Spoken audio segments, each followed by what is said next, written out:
Donc vous savez, il y a à peu près tous les ans 200 millions de femmes qui sont enceintes. Entre parenthèses, la moitié ne souhaite pas être enceinte. 10 millions de complications obstétricales tous les ans et à peu près 300 000 femmes qui meurent chaque année. Et on pourrait appeler ça la guerre des femmes. Alors en France, à peu près le taux de mortalité maternelle, c'est 8 pour 100 000. Au Tchad, c'est 1000 pour 100 000, c'est-à-dire 100 fois plus. Tout à l'heure, on a vu au Soudan, je ne sais dans quel pays, c'est encore plus important. Donc c'est dramatique. Et d'autant plus qu'on sait que dans 80% des cas, eh bien, les décès sont évitables. Et on sait également de manière très simple que si l'accouchement est pris en charge par des personnes compétentes, eh bien, on peut prévenir cela. Alors, il y a quand même des progrès qui ont été faits parce qu'en 20 ans, on est passé d'un taux de mortalité de 500 000 à peu pratiquement 300 000 maintenant. Donc, c'est quand même des progrès qui ont été faits, même si c'est encore catastrophique. Alors, 95% des décès sont concentrés dans des pays en rouge, en rose, où on intervient, donc l'Afrique. Et les complications, alors parmi une des complications obstétricales dont on parla tout à l'heure, il y a les fistules obstétricales. Alors, c'est un sujet que vous connaissez, mais que beaucoup ne connaissent pas, qui est en fait une situation particulière. Je fais attention à Sylvie. Particulière, au point de vue du timing. C'est donc des enfants qui sont enclavés dans le bassin. Enclavés parce que la jeune femme est trop jeune ou a eu beaucoup trop d'enfants, donc l'enfant se met en travers, et il va rester bloqué dans le bassin 3, 4 jours, 5 jours, 6 jours, parfois 7 jours. Et le fait d'être bloqué dans le bassin, il est bloqué, à la limite, c'est pourquoi il est bloqué pendant plusieurs journées, c'est parce qu'en fait, il n'y a pas de personnes compétentes qui disent « Ah, stop, il faut faire une césarienne ou il faut faire autre chose ». Donc il n'y a pas de surveillance à ce moment-là. Et donc ça entraîne une nécrose de la paroi vésicale et vaginale, et donc un trou entre la vessie et le vagin, et donc des pertes d'urine majeures, permanentes, et c'est une réelle horreur. Et en fait, c'est vraiment un triple drame. Pourquoi ? Parce que vous imaginez, enfin vous vous imaginez même pas, c'est évident, lorsqu'une femme met 3 à 4 jours pour accoucher, son enfant va mourir. Donc c'est un drame pour une mère. C'est un drame d'une épouse qui est repoussée par son mari parce qu'elle sent mauvais. Donc son mari va dire pars. Et comme son mari la rejette, c'est une drame d'une femme qui est exclue de la société.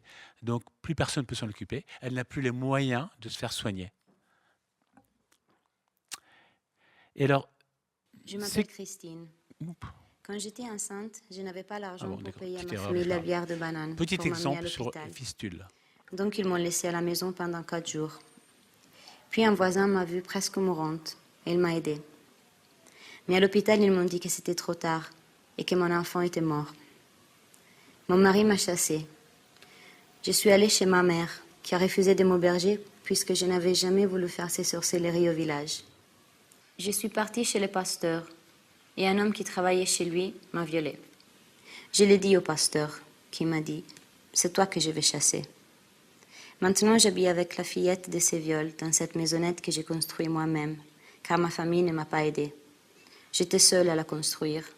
J'étais toujours seule. Parfois, j'ai des petits boulots, parfois rien. Je fais une petite vie. Samedi, ils ont fait une fête au village. Tout le monde était invité, sauf moi. C'est à cause de la maladie. Quand j'ai été opérée la première fois, quand je suis rentrée au village, un voisin m'a demandé si j'étais guérie. J'ai dit oui, et il m'a donné une accolade pour la première fois.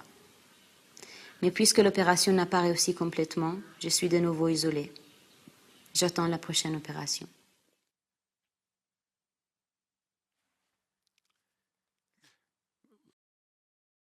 La fistule vésico-vaginale intervient souvent à l'issue d'un accouchement long et difficile qui n'est pas convenablement assisté. Le blocage prolongé de l'enfant entraîne une communication pathologique entre la vessie et le vagin qui est la cause d'incontinence. Selon l'OMS, plus de 2 millions de femmes sont atteintes de fistules dans le monde et la majorité vit dans les pays en développement. Plus de 80% des femmes avec fistules sont chassées par leur mari. Les problèmes sociaux engendrés par cette pathologie invalidante sont souvent aggravés par le manque de ressources nécessaires pour les soins de ces femmes qui vivent en marge de la communauté, rejetées par les maris, les familles, les amis. En Kirundi, fistule se dit Ingwara Yumukigo, la maladie de l'arrière-cour. On a suivi le parcours de différentes femmes avant, pendant et après l'opération. Elles ont toutes perdu leur enfant lors de l'accouchement. Depuis, elles ont vécu dans l'isolement, total ou partiel. Les plus chanceuses ont pu rester chez leur mari. Les autres ont dû retourner chez leurs parents.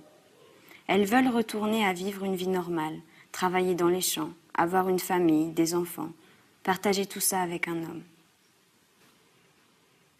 Elles avaient peur de l'opération. Quelques-unes tremblaient.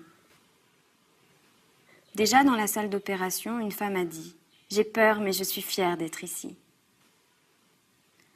La plupart des femmes de la campagne au Burundi ont peur de la capitale et préfèrent rester chez elles, malades, plutôt qu'aller se faire opérer. Ces femmes-ci sont les plus courageuses. J'ai vécu avec ma femme en secret quand elle était malade. Je disais aux voisins qui me demandaient qu'elle avait le palu.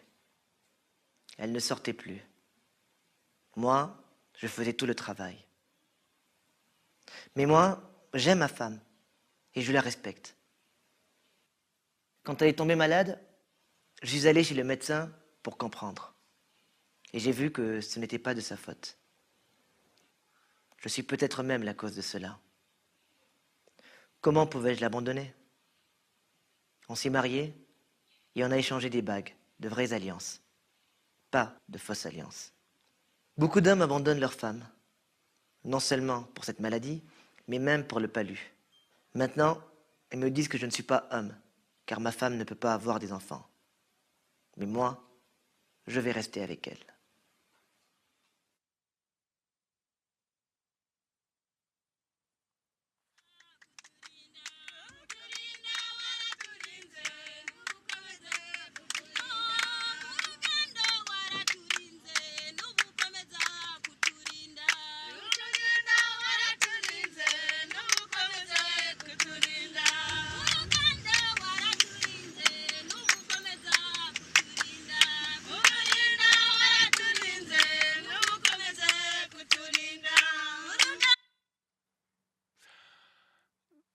Pour la mortalité maternelle et ses complications, que faire? En fait, c'est extrêmement simple.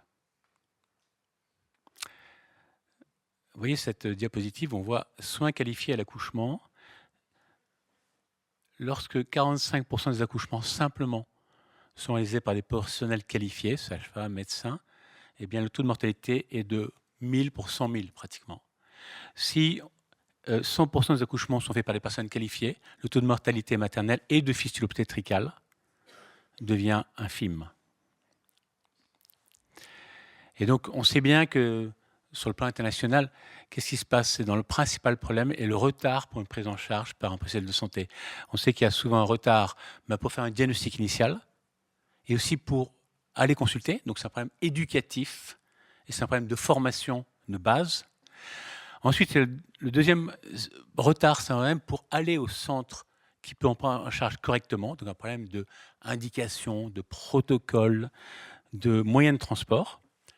Et puis aussi un retard pour recevoir les soins, parce que parfois, les femmes, finalement, vont à l'hôpital. Et à l'hôpital, eh bien, il n'y a pas de sang, il n'y a pas de chirurgien, il n'y a pas de sage-femme, il manque les fils pour opérer, et la femme meurt. Donc pour nous, les ONG en général, vous voyez, on a des solutions qui sont plus ou moins compliquées, mais ce qu'on peut faire en tout cas, c'est éduquer les femmes. Et éduquer les femmes, c'est vraiment une mission très importante. On en parlera tout à l'heure dans ce qu'on a fait. C'est former les équipes, et ça on peut le faire, former les équipes, les sages-femmes, les médecins, faire aussi des audits, parce que c'est bien de former, mais s'il n'y a pas une remise en cause et une évaluation, ça ne sert à rien. Et le plus compliqué, c'est convaincre les autorités, les communautés, les politiques qu'il faut des maternités dans lesquelles il y a du personnel, dans lesquelles il y a de l'équipement. Et là également, tout à l'heure, vous verrez des exemples en RDC d'avancées. Éduquer, former, pour pouvoir être heureux. Merci.